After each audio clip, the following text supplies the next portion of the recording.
Hello everyone, स्वागत है आप सभी का हमारी यूट्यूब चैनल वैभव वीरे में। और दोस्तों, आज के इस वीडियो में हम लर्न करने वाले हैं क्लास 11th इंग्लिश का सेक्शन 2.2 द सोवर, इस पोएम का पूरा ब्रेनस्टॉर्मिंग। जैसे कि दोस्तों, इससे पहले वाली वीडियो में हमने इस पोएम का एक्सप्लेनेशन देखा था। जैसे कि दोस्तों, अगर आपने वो वीडियो नहीं देखी है तो चैनल पे अवेलेबल है, जाके देख लेना, क्योंकि आपको ये पोएम समझने में और इसकी ब्रेनस्टॉर्मिंग समझने में आसानी हो। ये पोएम पूरी आपको समझ में आ जाएगी। तो देखो दोस्तों, A1 में बोला गया है, हम ब्रेनस्टॉर्मिंग को स्टार्ट करते हैं। A1 में बोला गया है there are number of challenges, यानी कि दोस्तों फार्मर की लाइफ में कई सारे चैलेंजेस होते हैं और इंडियन फार्मर उसे फेस भी करते हैं। तो इसके ऊपर आपको डिस्कस करना है आपके दोस्त के साथ, हाउ इट पॉसिबल इम्प्रूव, और इसे प्रूव भी कर, अगर आप इसे प्रूव कर सकते हो इस कंडीशंस को, तो आपको प्रूव भी कर देना है रिलेटेड टू फार्मर। ठीक है, आपके दोस्त के साथ आपको इसे डिस्कस करना है। सबसे पहले आपको चैलेंजेस दिए गए दोस्तों, वाटर स्कैरिटी, और इसका सॉल्यूशन है रेन वाटर हार्वेस्टिंग। तो उसके बाद आपको बाकी सब चैलेंजेस दिए गए और उसका सॉल्यूशन सिर्फ आपको लिखना है। बहुत ही आसान है, क्योंकि मुश्किल अगर आप एक किसान के बेटे हो तो सिर्फ इसे समझ के लिखना पड़ेगा आपको, क्योंकि आपको ज़्यादा इंटरनेट सर्च की ज़रूरत नहीं पड़ेगी, क्योंकि आप खुद एक किसान के बेटे हो ना, इसके लिए। आगे बढ़ते हैं सेकंड नंबर की तरफ।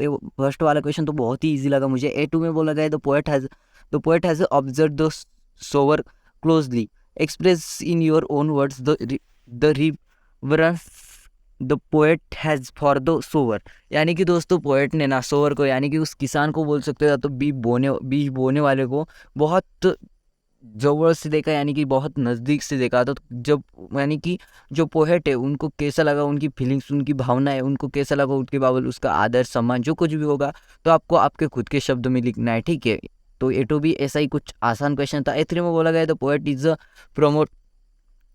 प्रोमोटेड, यहाँ पे बोला गया है to call of the sower as an august personality, which means one who has the reach the highest position in his workplace. यानी कि दोस्त, यहाँ पे ऑगस्ट पर्सनैलिटी, ये जो वर्ड यूज़ किया गया है यहाँ पर, बोला गया है कि ये ऑगस्ट पर्सनैलिटी, ये जो वर्ड बोला गया है ना, तो इसका मीनिंग क्या होता है कि अपने क्षेत्र में सबसे टॉप के ऊपर टॉप की पोजीशन पे जाता, हाई रीच पोजीशन, यानी कि हाई की सबसे ऊपर वाली पोजीशन में जाना।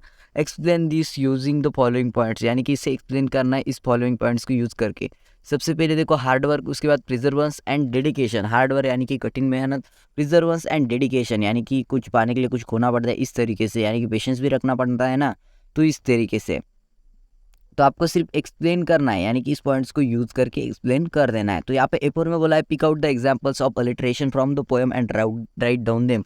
देखो, अगर आपको फिगर ऑफ स्पीच आती है तो अलिट्रेशन की जो कुछ एग्जांपल्स आए, जो वर्ड्स आए, जो लाइन्स आए हैं, तो आपको उसको लिख देना है, सिर्फ एग्जाम्पल्स लिख देने अलिट्रेशन के। उसके बाद सेकंड में बोला गया है seems to touch the starry skies. तो यहाँ पे बोला गया है the poet has use the word imaginary, यानी कि इसमें जो कुछ वर्ड जो है वो इमेजिनरी है। किसमें? यहाँ पे ये जो लाइन है ना, seems to touch the starry आइज, तो इसमें क्या हुआ है, वर्ड इमेजिनरी है। Describe the idea and pick out the other similar examples from the poem, sorry.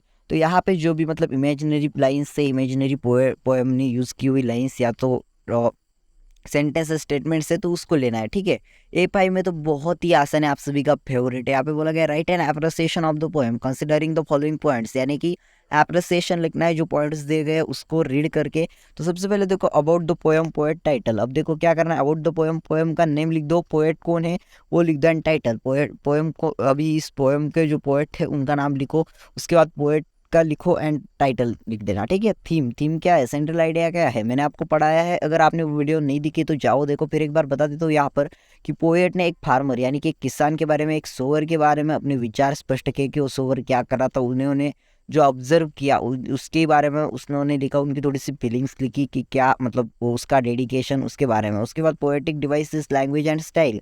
उसके बाद स्पेसिफिक फीचर्स आती है। उसके बाद आपको आता है वैल्यू, मैसेज, वैल्यूज, यानी कि क्या वैल्यूज है, उसकी क्या अहमियत है और क्या मैसेज दिया गया है, क्या संदेश दिया गया है पोएट के में से। उसके बाद your opinion about the poem, यानी कि आपका खुद का मत क्या है, विचार क्या है पोएम के बारे में। बहुत आसान तरीके से आपको इसका अप्रिसिएशन आएगा, आप लिख लेना। आपने पहले से ही मतलब आप मेरे हिसाब से तो 8th या 9th 10th 8th से स्टार्ट कर दिया आपने अप्रिसिएशन, तो आपको बहुत ही आसान लगता है कि अप्रिसिएशन लिख सकते हो आप।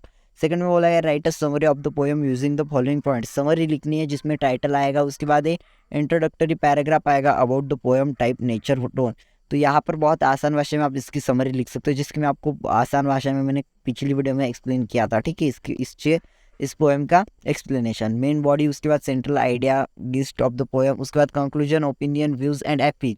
उसके बाद आता है आपको थर्ड में बोला गया है compose a poem on a farmer, यानी कि फार्मर के ऊपर एक पोएम लिखनी है 4 से 6 लाइन में in the continuing continuation of the following, यानी कि ही स्वीट्स, यानी कि इसको सिर्फ कंटिन्यू करना है, इसके ऊपर आपको पोएम लिखनी है ही स्वीट्स। उसके बाद है यहाँ पर he does not fret he sows, उसके बाद है to the soil he bows. इस तरीके से आपको सिर्फ इसको कंटिन्यू करते हुए एक पोएम कंपोज करनी है। ए6 में है imagine that you are a farmer from डाउट प्रोन एरिया, यानी कि डाउट प्रोन एरिया के आप फार्मर हो, ऐसा आपको सोचना है, यानी कि विचार करना है, इमेजिन करना है। राइट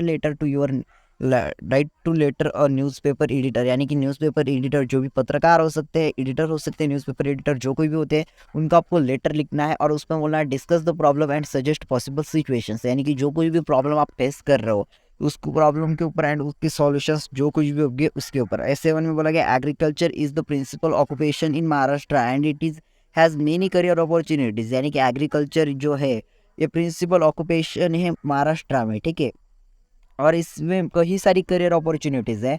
तो इसके ऊपर दिया गया आपको करियर अपॉर्चुनिटीज़ एग्रीकल्चर। सबसे पहले मैं बताता हूँ एग्रीकल्चर करस्पॉन्डेंट। अब देखो जो भी स्टूडेंट्स है ना, इनको मतलब करियर के लिए ये मतलब ये गाइड कर देगी जिनको भी एग्रीकल्चर में इंटरेस्ट है उनका।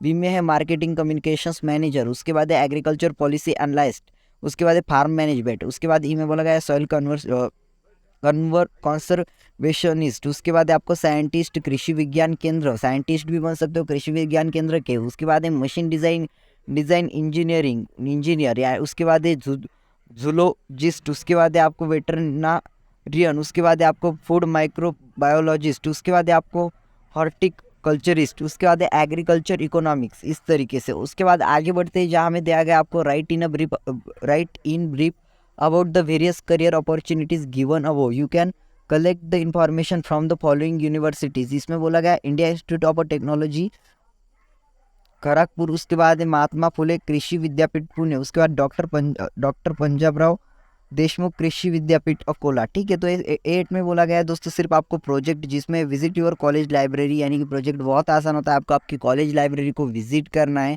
और यूज़ द वेब, यानी कि वेबसाइट का भी यूज़ कर सकते हो and collect information on green revolution, यानी कि ग्रीन रिवॉल्यूशन आपको क्लास 10 में आपके साइंस 2 में जो था आपका साइंस 2 बायोलॉजी का पार्ट, इसमें दिया गया था ग्रीन रिवॉल्यूशन के ऊपर आपको एक टिप। उसके बाद वाइट रिवॉल्यूशन के ऊपर भी आपको एक पैराग्राफ था, यानी कि वो पॉइंट था एंड उसके ऊपर लर्न करना। तो सिर्फ आपको क्या करनी है, इन्फॉर्मेशन कलेक्ट करनी है green revolution and white revolution के ऊपर, और वो भी हमारी कंट्री की।